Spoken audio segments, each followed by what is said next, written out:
inteiro. Estamos já bem satisfeitos, né, nessa noite. Mas vamos ler um versículo, pelo menos, né, da palavra. A gente ainda tem um pouco ainda de gás para gastar aqui na presença do Senhor. Eu queria ler o versículo de Apocalipse 21, verso 1. Primeiro verso. Na quarta-feira, eu ministrei uma palavra que eu gostei muito. Não na minha pregação, gostei da palavra que o Senhor me deu, né? E foi uma pregação um pouco longa, né? Como uma espada. Acho que 50 minutos por aí. Obrigado, João. 50 minutos, né? Já está sendo bastante, né, os irmãos? Mas foi boa. Foi uma palavra muito boa sobre o nascimento de Jesus. Foi o primeiro culto do mês de dezembro. Eu estou falando aqui porque poucos de vocês estavam presentes na quarta-feira. E nós falamos sobre o nascimento de Jesus, o Evangelho, sobre os pastores. E uma coisa que nós dissemos foi a respeito do que é a mensagem do Evangelho. E hoje, ao iniciar o culto, nós lemos a respeito do Evangelho eterno. O anjo saiu anunciando o Evangelho eterno a todas as nações. Vocês se lembram, né? Quem estava aqui no começo, quando nós iniciamos às 7h30. E então, esse Evangelho foi anunciado, e depois nós não lemos, mas logo na sequência, ele fala também do juízo de Deus, ele fala do castigo dos ímpios, né, lá no Apocalipse 14. Então, quando nós falamos Evangelho, irmãos, a palavra Evangelho, ela é boas novas. Mas, eu já disse isso outro dia também, vou repetir para aqueles irmãos que não estavam. Para nós falarmos das boas novas, nós temos que também falar das más novas. Né? Ou seja, tem gente que não sabe das más. E nós lemos aqui hoje a respeito do julgamento, da punição do pecado. E então a novidade má é que os pecadores serão condenados eternamente sem Deus. E a boa nova é que aqueles que reconhecem Jesus como Senhor e Salvador das suas vidas são salvos. As boas novas são que não existe mais condenação para aqueles que estão em Cristo Jesus. Não existe mais condenação para os que estão em Cristo Jesus. E para os que não estão, continua a condenação. Quem crer e for batizado será salvo, mas quem não crer será condenado. Essas são as más notícias. Então, o Evangelho, ele engloba tudo isso. E é interessante porque o Evangelho não está só no Novo Testamento. Ele está em toda a Bíblia. O apóstolo Paulo, na carta aos Gálatas, capítulo 3, verso 8, ele diz que o Evangelho foi pré-anunciado a Abraão, quando Deus disse: em ti serão benditas todas as famílias da terra. Então, quando Deus disse isso para Abraão, o Evangelho estava sendo anunciado. E Abraão creu em Deus. E ele foi considerado justo, porque ele creu. E ele foi salvo pela sua fé. E então ele é conhecido como pai da fé. Mas o que é a fé? A fé é a nossa crença no Evangelho. Então, nesse sentido, cada versículo da Bíblia é o Evangelho, traz o Evangelho. Então, esse versículo de Apocalipse 21, versículo 1, é o Evangelho também. Ele diz assim: vi novo céu e nova terra, pois o primeiro céu e a primeira terra passaram, e o mar já não existe. Vi novos céus e nova terra. Novo céu e nova terra, pois o primeiro céu e a primeira terra passaram, e o mar já não existe. Oremos. Senhor, que a Tua palavra seja iluminada em nossos corações, ó Pai. Que ela seja gravada com letras de fogo, Senhor. Que ela possa destruir todo o engano de Satanás. Que a Tua palavra reverta a condenação do pecado e traga, Senhor, o perdão da vida eterna, em nome de Jesus. Amém. Glória a Deus. Irmãos, é uma palavra simples, mas esse texto ele tem uma coisa interessante, esse verso. Ele é muito claro, né? Até um certo ponto. Quando você diz, João está falando, vi novo céu e nova terra, porque o primeiro céu e a primeira terra passaram. Então isso não tem muito segredo para nós. O livro de Apocalipse é o livro da revelação. Então Deus está revelando tudo. Por isso que não existe nada mais para ser revelado. Por isso que o Apocalipse ele é selado. É um livro que não pode ser acrescentado nada, nem tirado nada, porque ele já é a revelação final.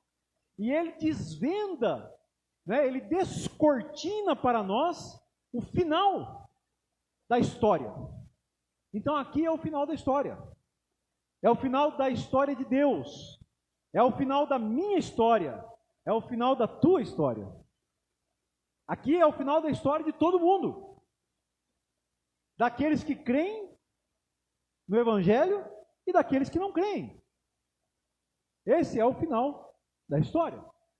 No final da história, toda honra e toda glória será dada ao Senhor nosso Deus. Todo joelho se dobrará e toda língua confessará que Jesus Cristo é o Senhor. Esse é o final da história. Esse é o final da história. Então, ler Apocalipse 21 e 22 nos dá um ânimo. Porque não importa a luta que você esteja passando, e no final da história está dizendo que Deus enxugará dos nossos olhos toda lágrima. Não haverá morte, não haverá luto, não haverá dor, não haverá pranto. Esse é o final da história. E Deus habitará com o seu povo. Esse é o final da história. E alguns intérpretes têm dificuldade para definir o que significa o mar já não existe. Nós lemos inclusive no verso, lá em Apocalipse 14, que Deus é o Criador do céu, da terra, do mar, dos rios e das fontes das águas. Mas aqui, o mar já não existe. Para entender, segundo alguns intérpretes, eu concordo, para entender essa colocação, essa expressão que o apóstolo João escreve em Apocalipse 21, 1, é preciso entender o contexto em que ele se encontrava. O apóstolo João, vocês sabem, foi um dos 12 apóstolos do Cordeiro, o apóstolo amado, que escreveu o Evangelho de João. Aliás, ele é o que escreve a maior porção do Novo Testamento. Ele escreve as 3 cartas, as 3 epístolas de João, e ele escreve o Apocalipse, por revelação direta de Deus. Mas a história do João também é o único apóstolo que não foi martirizado, morto, assassinado. Todos os outros apóstolos do Cordeiro foram mortos, brutalmente assassinados, assim como Jesus, o seu mestre. Mas o apóstolo João, ele estava no final da sua vida, já com seus talvez 90 anos de idade, servindo as igrejas da Ásia Menor. A igreja de Éfeso, Esmirna, Tiatira, e Filadélfia, Sardes, Laodiceia, aquelas igrejas lá, Esmirna. E ele então, ele foi impedido pelo governo romano de continuar ali. E ele foi exilado na ilha de Patmos. Ele foi feito prisioneiro na ilha de Patmos. E lá na ilha de Patmos, tudo o que ele tinha era o mar que o separava dos seus irmãos amados. Algum de vocês aqui já atravessou o oceano? Não precisa responder, né? Mas eu estava falando com os irmãos de Portugal hoje, que eu fui mais ou menos por aqui com os irmãos lá. Eu já atravessei várias vezes entre São Paulo, fiz a ponte de São Paulo-Lisboa, Rio-Lisboa. E é fácil demais, é 10 horas de voo. Mas imagina você ter que montar num barco e atravessar. É outra história. Né? É outra história. E a nado, então? Nem daria, né? Para ir a nado daqui em Portugal. Mas, eu estava vendo esses dias, para a gente entender o que o mar significa, irmãos. Eu estava vendo uma história, eu não sabia, mas vocês sabem que entre a África e a Europa existem várias rotas de imigração. Muitos africanos, por fome, por guerra, por vários problemas econômicos, eles estão tentando chegar na Europa. São milhares. E aí tem uma nova rota que eu não conhecia, nova para mim pelo menos, que chama Rota das Canárias. Então as Ilhas das Canárias são umas ilhazinhas que ficam no Oceano Atlântico, entre a África e a Europa, e pertence à Espanha.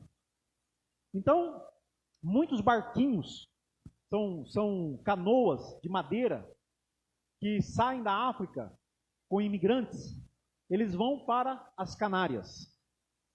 Uns vão porque querem ir, outros vão porque acabam parando lá, porque não conseguem chegar até a Europa. Mas a reportagem estava dizendo, mostrando a situação, que só esse ano, desde janeiro, 20 mil africanos chegaram às Canárias nos barquinhos. 20 mil pessoas. Desses, 500 perderam a vida. Só esse ano. Só esse ano. E estava mostrando a situação deles. Então eles entrevistaram dois malienses. E esses malienses estavam dizendo que o que eles passaram no mar. Porque eles quase morreram. Muitas vezes alguns não morrem, mas veem os seus companheiros morrendo, né, por várias razões. E às vezes é naufrágio, às vezes o motor do barco, porque eles são barcos a motores, né? E às vezes eles têm 2 motores, mas pifam os 2 motores e eles ficam à deriva. E daí eles não têm água para tomar, não têm comida, e aí vão morrendo.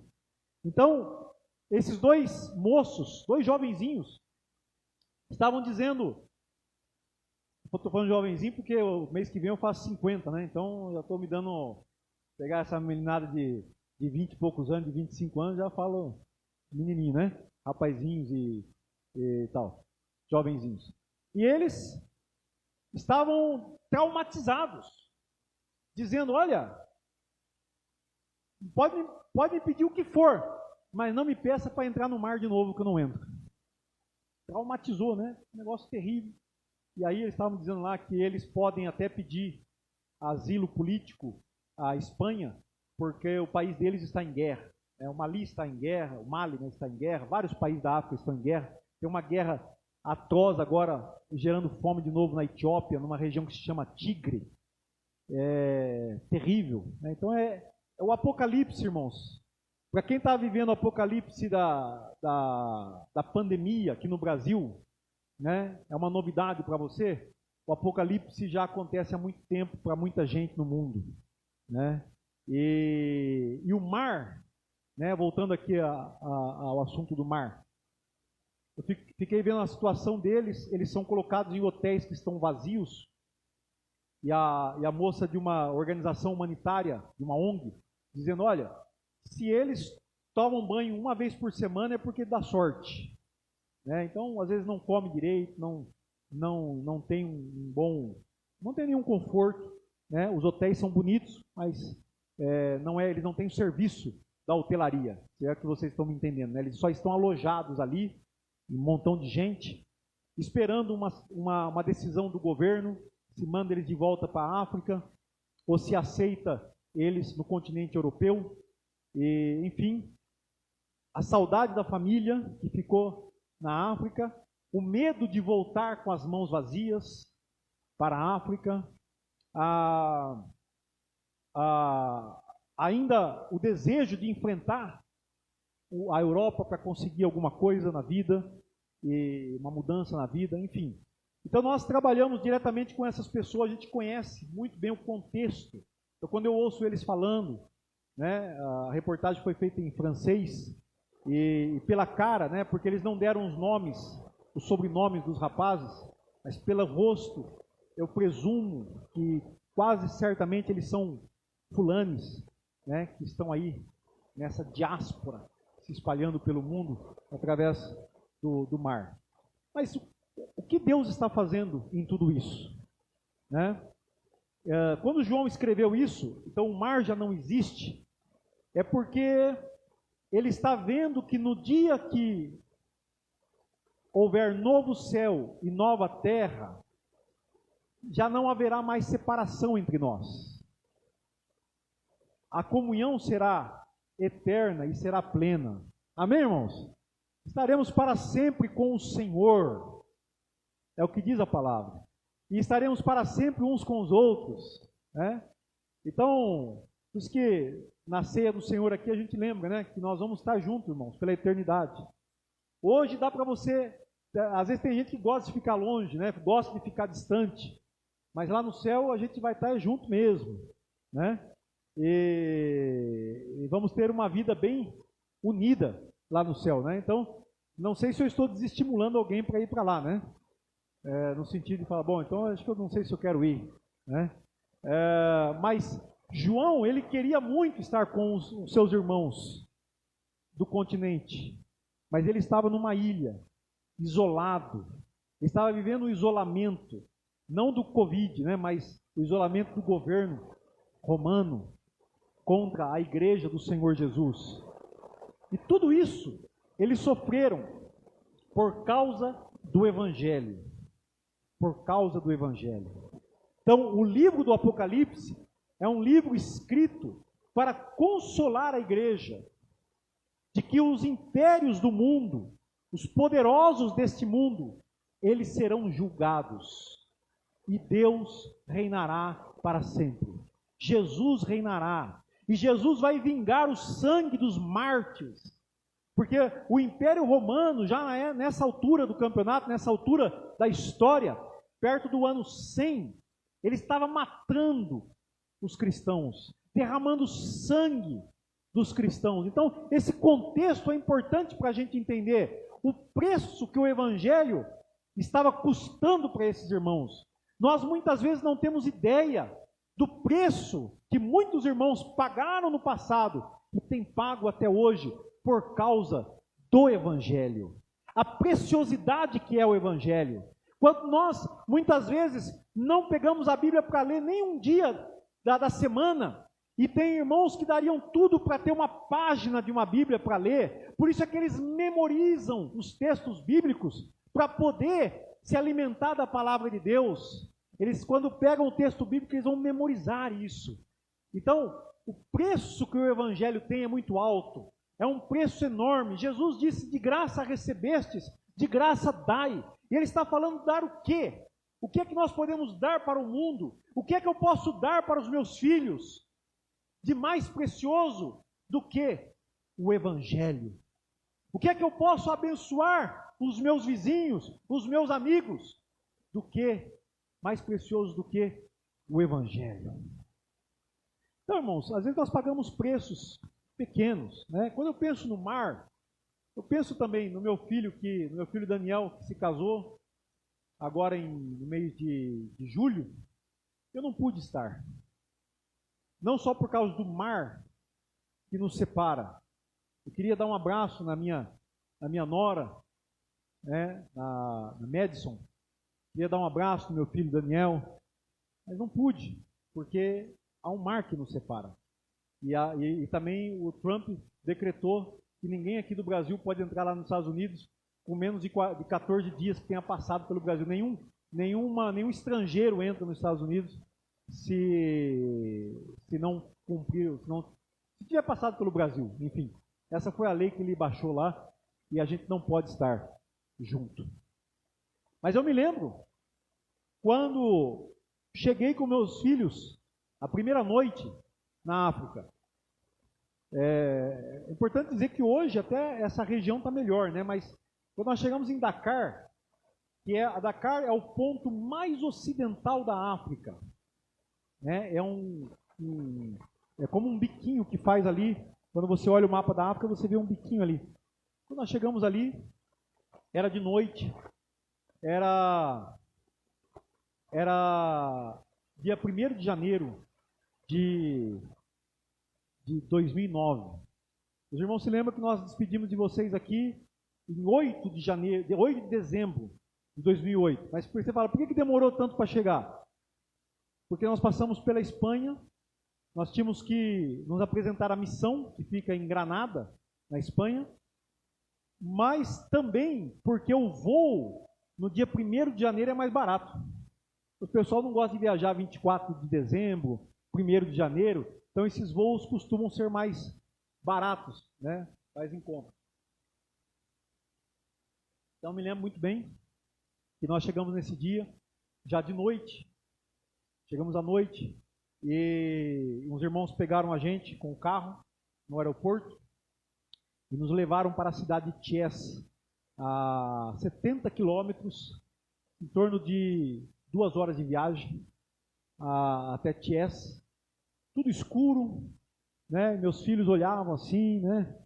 E a Andréia também, ela já tinha vivido na África comigo em 93 a 94, mas já fazia um bom tempo, né? E agora ela estava vendo uma outra África, um pouco diferente ali. E eu me perguntei, falei, o que eu estou fazendo com os meus filhos, né?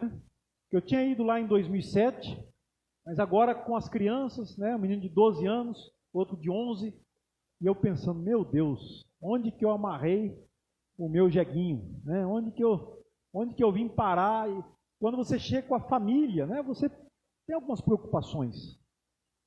E nós atravessamos o oceano, né? O mar. E Deus é tão bom, generoso, né? Sabe que naquela noite, quando nós saímos aqui do aeroporto de Guarulhos, a moça chegou e falou assim para a gente, a moça da companhia aérea, falou, olha, a nossa companhia vendeu mais passagem do que tem lugar no avião. Eles chamam de overbook, né? Então, a companhia está oferecendo para vocês 500 euros para cada um dos 4 e um jantar aqui no restaurante do aeroporto.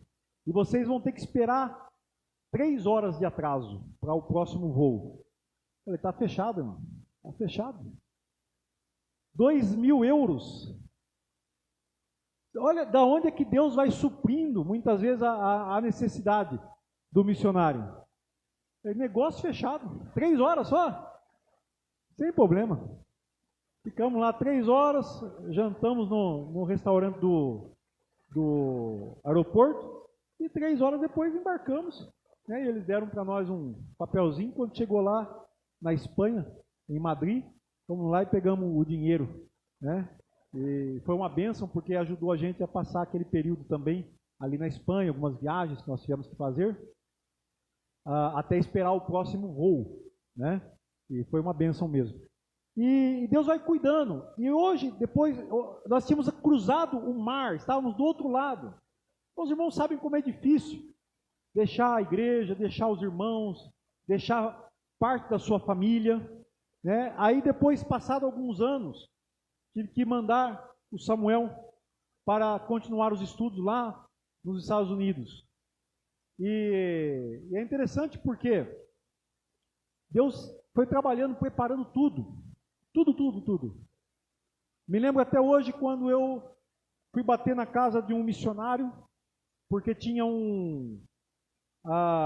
me falaram, ó, mudou o missionário lá, e ele que vai revezar para ir para a escola com seus filhos. E meus filhos estudavam numa escola a cerca de 40 minutos de viagem da cidade onde a gente morava. E a gente revezava, então, para levar as crianças. Um levava as crianças dos outros missionários. É uma escola para filhos de missionários. E eu bati na porta daquele suposto missionário e saiu um irmão africano, né? Eu olhei para ele assim, aqui está o missionário fulano e tal. Ele falou, não, era para estar e tal, mas ele não deu certo a casa para ele, eu que vim para cá. Legal e tal, mas eu sou missionário também. Ele falou, eu sou do Togo, né? E conversando com ele, a esposa dele é americana, norte-americana, e com o que você trabalha, irmão? Eu falei, eu trabalho com os fulani. Que coincidência, eu também, né? E a gente era novo no país, ele já estava há muitos anos no país, e aí nós fizemos uma amizade. E foi esse irmão, né, o nome dele é Moisés, que depois, passado um tempo, ele chegou para mim e falou, Celso, tem uma escola que pode receber os seus filhos lá nos Estados Unidos, para eles continuarem os estudos, né? E aí foi um milagre atrás do outro. Nós não temos aqui tempo para contar todos os milagres que envolvem a nossa família missionária. Muitos de vocês já conhecem as histórias que a gente contou ao longo dos anos, mas tudo é para dizer que o Evangelho, ao mesmo tempo que ele é as más notícias para aqueles que não creem, ele vai abençoando a vida daqueles que creem, porque Deus tem um compromisso com que esse Evangelho chegue até a todas as nações, a todos os povos. Então, quando eu vejo gente do Mali saindo de barco, 20 mil pessoas que vêm de países pobres, muitos muçulmanos, e eles estão indo para a Europa. Eu disse para os irmãos hoje lá de Portugal, vocês vão evangelizar esse pessoal. Aqueles que vêm para o Brasil também, nós temos que evangelizar, levar a palavra para eles. O que Deus está fazendo?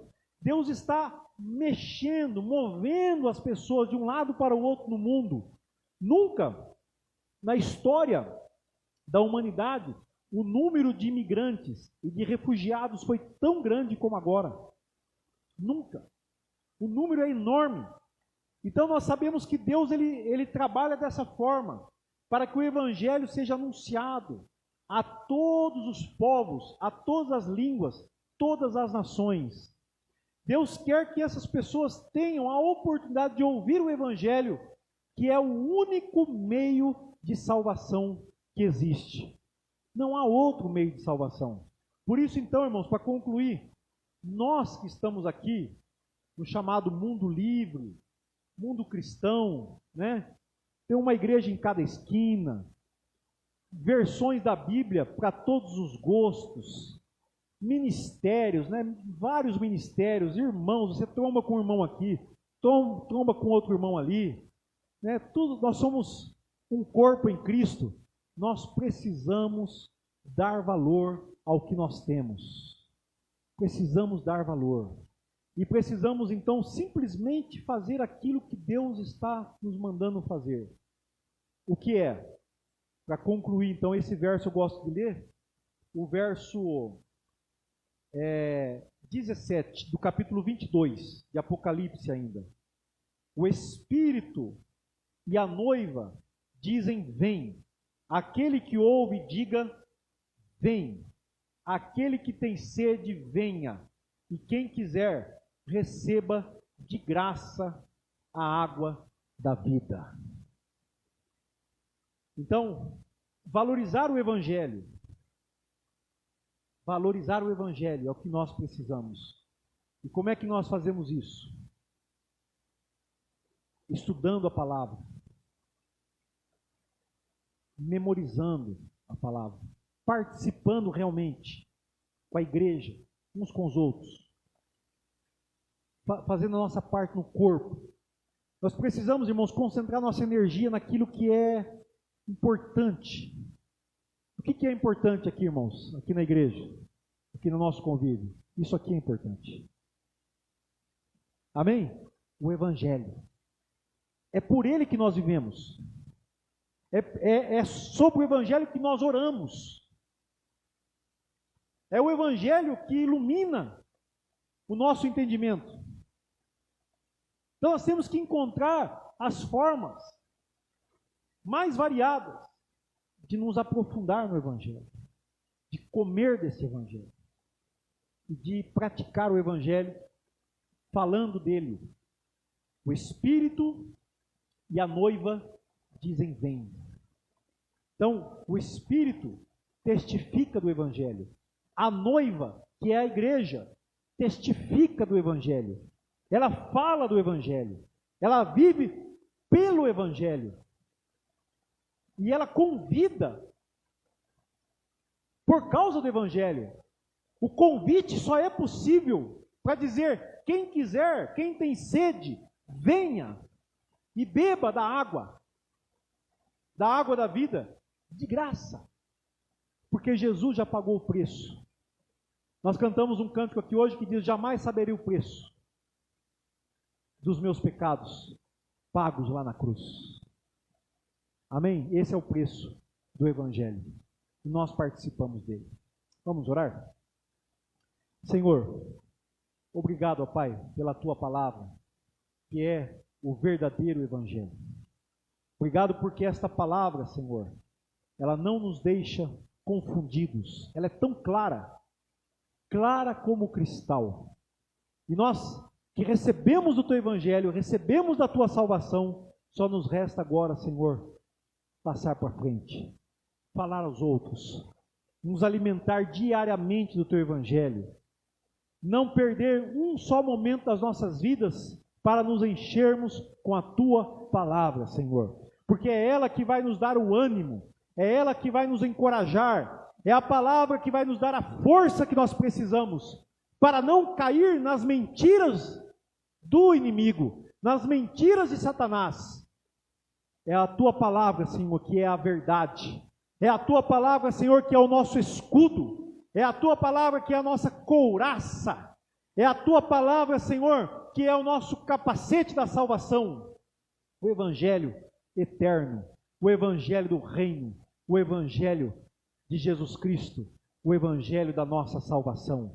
Abençoa, Senhor, a Tua igreja dessa forma, em nome de Jesus. Amém. Amém.